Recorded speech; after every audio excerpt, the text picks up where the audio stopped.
Жыл сайын дәстүрлі түрде өтетін бокс турнирі биыл 22-ші рет ұйымдастырылды. Желтоқсан оқиғасымен Қайрат Рысқұлбековті еске алуға бағытталған турнирде Алматы қаласы мен облысынан жалпы 20-дан аса боксшы бақ сынаған. Шаршы алаңда шеберлік танытқандардың дені жастар. Ұйымдастырылған спорттық сайыс олардың кәсібилігін шыңдауға жақсы мүмкіндік дейді Әділ Қазылар.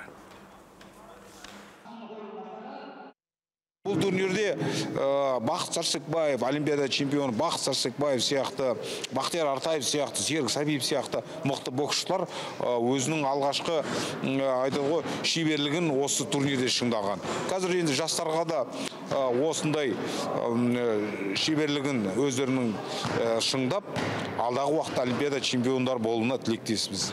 Осы турнир сондай жақсы боксшылар шығарады деген ниетіміз бар.